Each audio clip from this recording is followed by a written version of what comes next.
Hello বন্ধুরা, মায়ের রান্নাঘরে আপনাদের সকলকে স্বাগত। আমি যে রেসিপিটা করছি সেই রেসিপিটার নাম হচ্ছে মোচার কোপ্তাকারি। দেখুন কি কি উপকরণ লাগছে। যে মোচা সিদ্ধ করা, একদম জল সফট করে রাখা মোচা। আর উপকরণ লাগছে জিরে গুঁড়ো, ধনে গুঁড়ো, লঙ্কার গুঁড়ো, আর হচ্ছে হলুদ পাউডার, হলুদ গুঁড়ো, আর হচ্ছে কাঁচা লঙ্কা, কিশমিশ, আলু সিদ্ধ করা, আর তেজপাতা, এইটা বাদাম ভাজা সেটাকে গুঁড়ো করা, আর হচ্ছে কাশ্মীরি লঙ্কা গুঁড়ো, এগুলো লাগছে। এবার দেখুন আমি কিভাবে মোচাটাকে মাখবো। মোচাটাকে ভালো করে আগে পেস্ট করে নিতে হবে।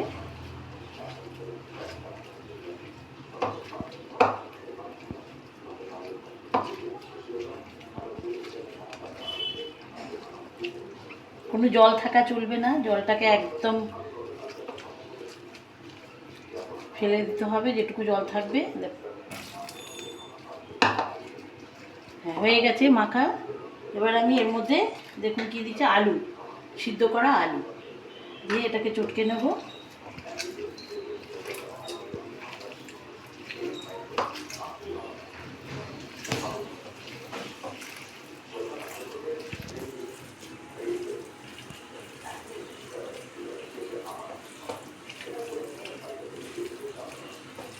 হ্যাঁ, হয়ে গেছে। এবার আমি এর মধ্যে প্রথমে আমি দেখুন এই যে লঙ্কা কুচোগুলো দিলাম, লঙ্কা কুচোনো আছে এর মধ্যে দিয়ে দিলাম। তারপরে জিরে গুঁড়ো 1 চামচ, ধনিয়া পাউডার 1 চামচ, একটু সামান্য হলুদ গুঁড়ো, কেন রান্নার সাথে আবার দেবো। আচ্ছা, আর গরম মশলা গুঁড়ো 1/2 চামচ। এবার আমি এটাকে দিয়ে মেখে নেব।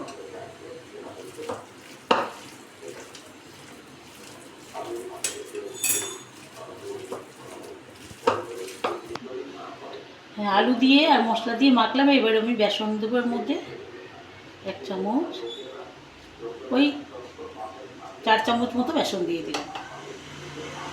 এবার একটু সামান্য চিনি দিলাম, যেহেতু মোচায় একটু কষ আছে ওই জন্য একটু বেসন দিলাম। আর এই যে লবণ, সামান্য একটু লবণ দিয়ে দিলাম। তো রান্নার সাথে লবণ দেবো, ওই জন্য সামান্য অল্প লবণ দেব। এবার এটাকে ভালো করে আর এই বাদাম ভাজাটা, এটা সবটা আমি দিয়ে দেবো, গুঁড়ো করা আছে।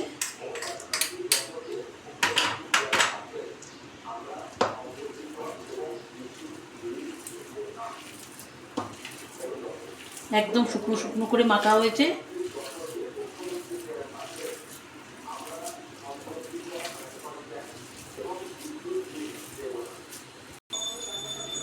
বন্ধুরা দেখুন মাখা কমপ্লিট হয়ে গেছে। এবার আমি কড়া গরম বসিয়ে দিয়েছি, কড়ায় তেল দিলাম, সাদা তেল দিয়ে এটাকে ভাজবো।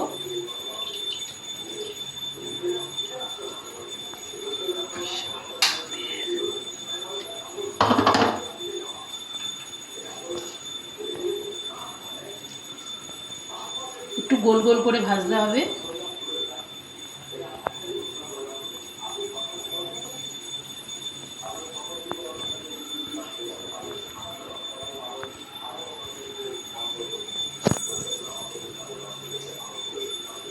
একটু কমিয়ে ভাজতে হবে যাতে ভেতরটা বেশ কাঁচা না থাকে।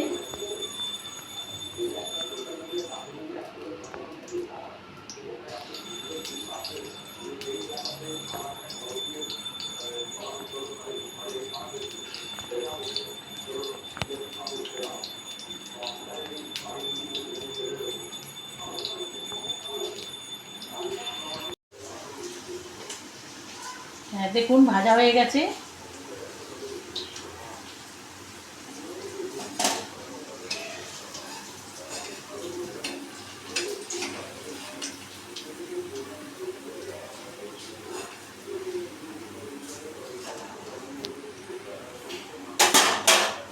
আর দুটো আছে দেখুন, এটার মধ্যে আমি দুটো কিশমিশ ঢুকিয়ে দিয়েছি, প্রত্যেকটাতে তাই করেছি, এটা দেখানো হয়নি। এই যে কিশমিশটা ঢুকিয়ে দিলে কি তাহলে ভিতরটা একটু আলগা থাকবে, রসটা তাহলে ঢুকবে, ঝোলটা ঢুকে যাবে, তরকারির ঝোলটা তাহলে ভিতরে ঢুকতে পারবে। এর মধ্যে কিশমিশ দিয়ে প্রত্যেকটাতে আমি তাই করেছি।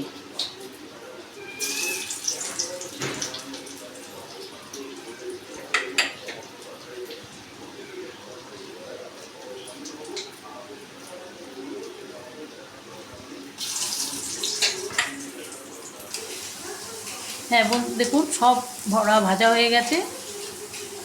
এবার আমি ঝোলটা রেডি করব। প্রথমে আমি জিরে ফোড়ন দিলাম, তারপর গোটা গরম মশলা, একটা তেজপাতা দিলাম। এবার আমি আলু কেটে রেখেছি, আলুটা এবার লাল লাল করে একটু ভেজে নেব।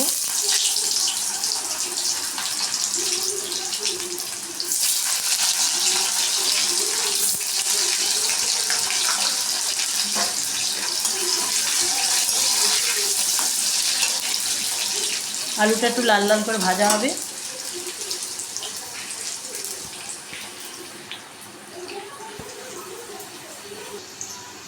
এখন আলুটা ভাজা হয়ে গেছে। এবার আমি আস্তে আস্তে ওর মধ্যে মশলা দেবো। প্রথমে দেবো আদা বাটা 1 চামচ,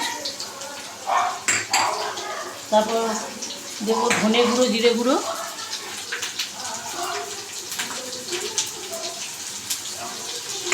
তারপরে দেবো হলুদ গুঁড়ো। এবার আস্তে আস্তে কমিয়ে কমিয়ে এটা কষাবো।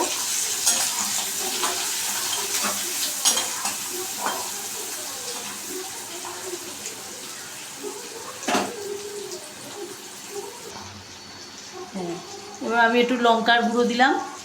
এবার কাঁচা লঙ্কা দিয়েও রান্না করা যায়, কাঁচা লঙ্কা দিয়ে আরও ভালো হবে। আমি শুকনো লঙ্কা দিয়েই করলাম। আর একটু কাশ্মীরি লঙ্কা গুঁড়ো, কালার আনার জন্য কাশ্মীরি লঙ্কা গুঁড়ো দিলাম 1/2 চামচ।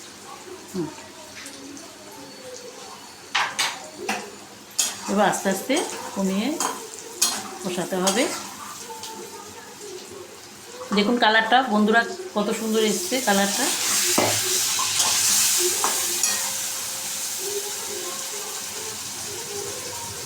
এর মধ্যে একটু লবণ দেব।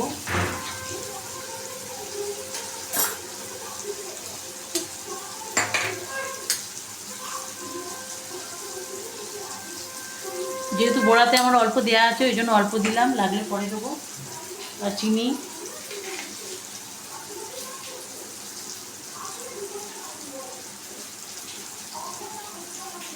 যেহেতু কলার তরকারি যেহেতু একটু মিষ্টি দেওয়া দরকার, তাতে কী হবে একটু খার খার লাগে মোচাতে, সেটা আর লাগবে না। দেখুন কত সুন্দর কালার এসছে। এই তরকারিটা অবশ্যই বাড়িতে করে খাবেন, দেখবেন খুব ভালো লাগবে। টমেটো সস আমি দিয়ে দিলাম, আপনারা পারলে টমেটোও দিতে পারেন।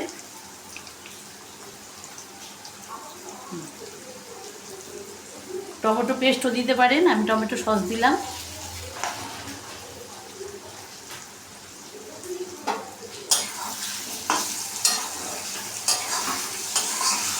সব মশলা আমার দেওয়া হয়ে গেছে।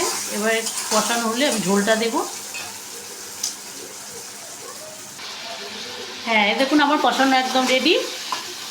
এবার আমি জলটা দিয়ে দেবো এর মধ্যে।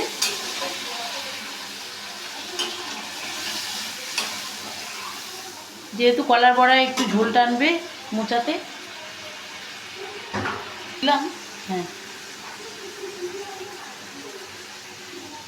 যেহেতু মোচার বড়ায় একটু ঝোল টানে ওই জন্য আমি একটু বেশি করেই ঝোল দিয়ে দিলাম। এবার সিদ্ধ হলে, আলুটা সেদ্ধ হয়ে গেলে আমি বড়াটা দিয়ে আপনাদের সামনে ফিরে আসছি। হ্যাঁ দেখুন আলুটা সিদ্ধ হয়ে গেছে। এবার আমি বড়াটা দিয়ে দেবো। একটু ঝোল ঝোল রাখতে হবে যেহেতু বড়ায় ঝোল টেনে নেবে।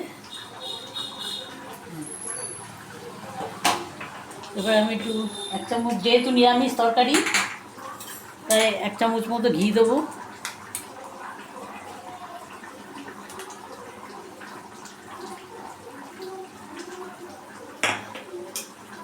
আর গরম মশলা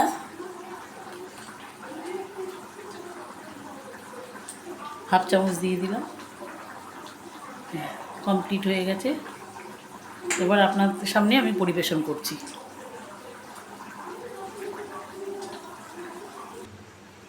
বন্ধুরা, মোচার কোপ্তা কারি তৈরি হয়ে গেছে। এটা অবশ্যই আপনারা বাড়িতে বানিয়ে খাবেন। এই রান্নাটি ভালো লাগলে চ্যানেলটিকে লাইক, শেয়ার এবং সাবস্ক্রাইব করবেন। বেল আইকনটিকে অবশ্যই ক্লিক করবেন। ধন্যবাদ।